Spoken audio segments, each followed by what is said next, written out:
Hello YouTube, Liverpool fan in Japan here, the Miyazaki man, Sai.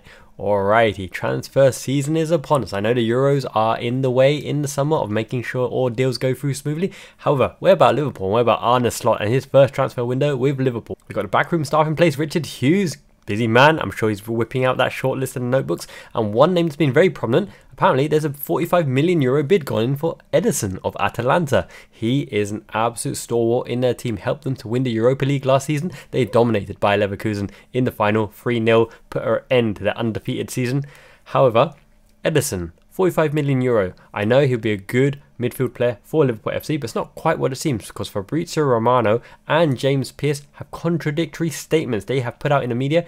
No, I don't think it's close to being agreed. I disagree with the statement that we put in the bid, or the fact that Liverpool even have Ederson high up on the transfer list of targets for the midfield, especially because is midfield really a priority option, considering that we need that centre back. We need possibly a Mo Salah understudy or replacement.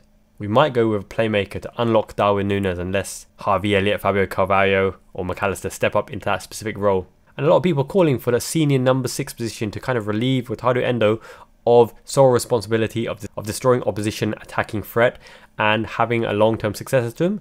Have faith in Stef Bacic, by the way. High ceiling and quality player. But we're going to unravel some of the mystique and pure guff of the media circus that's bound to be going on until the close of the transfer window. So here we go. And by the way, this kit I just unveiled in the last video, and between finishing recording that one, editing and uploading, 2 more have arrived, and these are actually very special.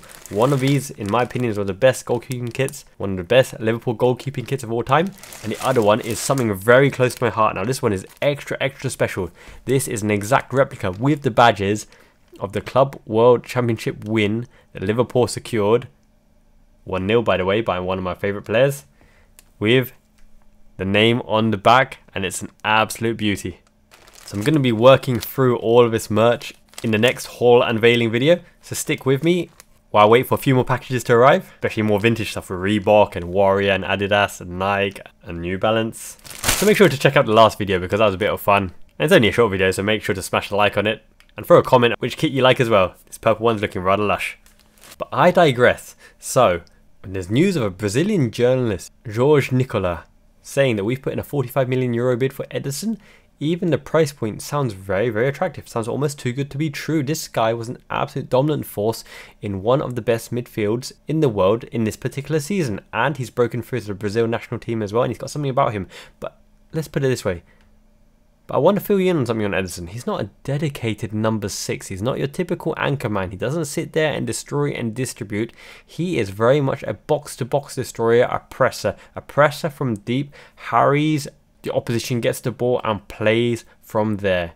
With his game almost reminding me of Rino Gattuso back in the day, a roaming, pressive, destroying, flamboyant, aggressive hound who harried opposition, get the ball and shows Brazilian flair and techers.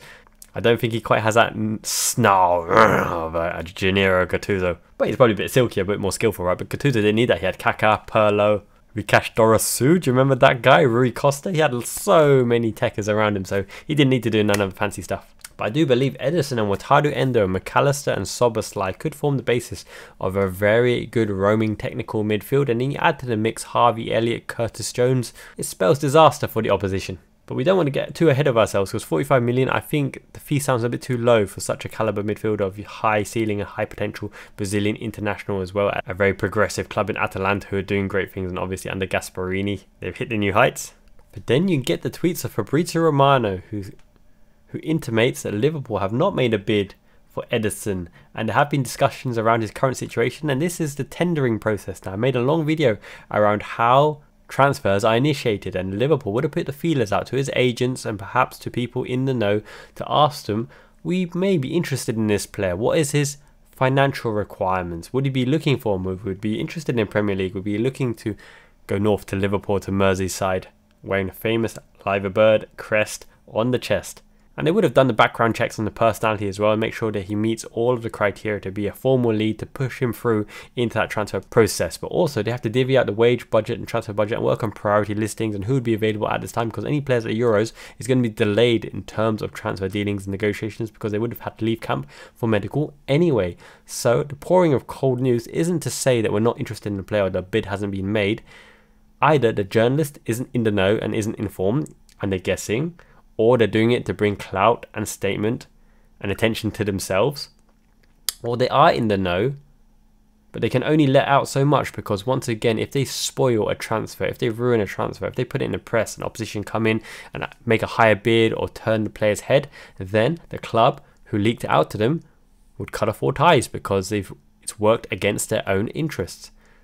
So it's a very delicate balance between accumulating all the information that you see in the media, is simulating what you think is the likelihood that Liverpool are targeting this player. Liverpool put a bid in, this player's intimated that he's interested, the agents are discussing terms, commercials, future prospects, clauses, and all these kind of things. You put it in your mind at the moment, and to me, I don't think it will have progressed to such a great extent. What I would probably be more likely to believe is that Liverpool have asked about his availability, said that we are potentially interested in this player for transfer this summer. What is the likely fee? What is the likely wage package? What is the likely contract length he's after? And then they would have done the same exercise with all the players in this particular role. If this is a role that Arne Slot and Richard Hughes and Michael Edwards has identified as a position that we need to strengthen this season. But first and foremost, I think the priority situations for Liverpool FC, and this is different than the actual transfer of a foreign player, of an external player into your club, is contract negotiations and renewals. I reckon Adrian San Miguel, the contract is on the table already. I think Virgil van Dijk and Trent Alexander-Arnold will have had discussions already, and it would have progressed to a stage where we're pretty clear whether they're likely to sign a contract or not, and at what stage it will be signed, and doing a media presentation and announcing it for the uplift for Liverpool morale and to boost us in a key moment. Because in terms of marketing and in terms of global reputation, timing is everything, and I think the release of the statement, they've renewed their contracts. I really believe at least Virgil van Dijk, Alisson and Trent Alexander-Arnold will renew their contracts because they're Liverpool legends throughout. They've won everything already, why not?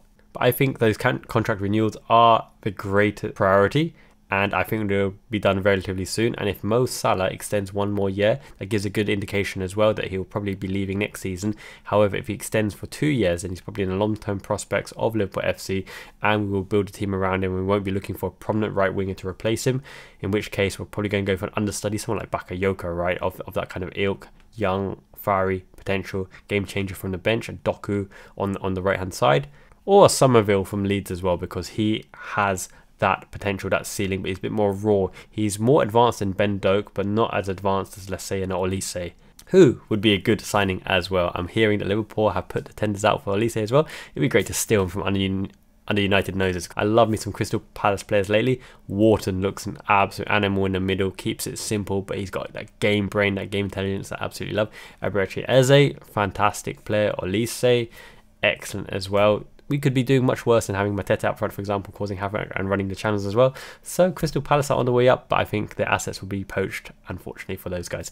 But just to reiterate, I think Ederson would be a good player, but I don't see Ederson as that dedicated 6 that so many people are crying out for. He kind of falls in line to the McAllister role, which is progressing from the 6 into the 8, box to box, and pressing in the offensive third against the opposition as well. If we go for a dedicated midfielder, then I think Arne Slot's system wants someone with a bit about them, an all-around player who can play deep but can also progress to the middle and into the 10 Mazzala positions as well.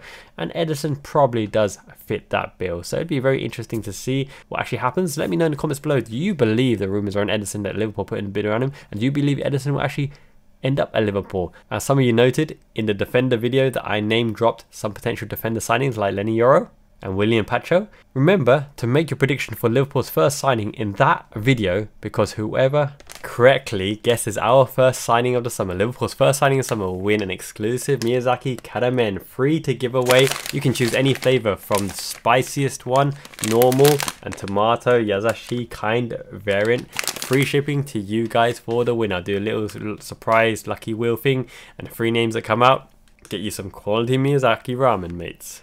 As always, Miyazaki man Ichiban, this Ederson transfer rumour, I can dig it, but I don't believe it. Let me know what you think about it. Smash the like button, helps this video get seen, beat the YouTube algorithm, because that YouTube algorithm, my goodness, is a harsh mistress. So need the likes, need the interactions, and until next time, Miyazaki man Ichiban, Janet.